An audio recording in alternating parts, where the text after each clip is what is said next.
மயிலாடுதுறை மாவட்டம் புகழ்பெற்ற திருவடைக்களி சுப்பிரமணிய சுவாமி கோவிலில் தைப்பூச திருவிழாவை முன்னிட்டு பல்லாயிரக்கணக்கான பக்தர்கள் நீண்ட வரிசையில் நின்று சுவாமி தரிசனம் செய்தனர்.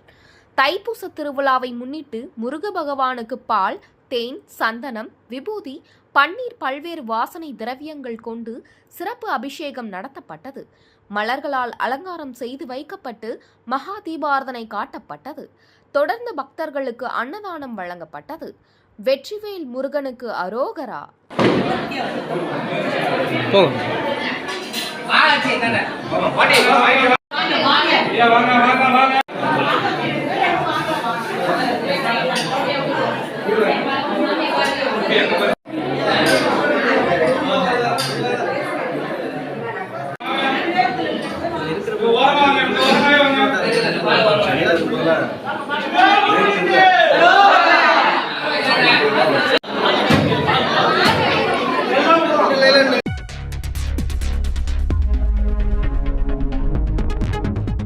செய்திகளை உடனுக்குடன் தெரிந்து கொள்ள வேதா நியூஸ் டைம் சேனலை சப்ஸ்கிரைப் பண்ணுங்க.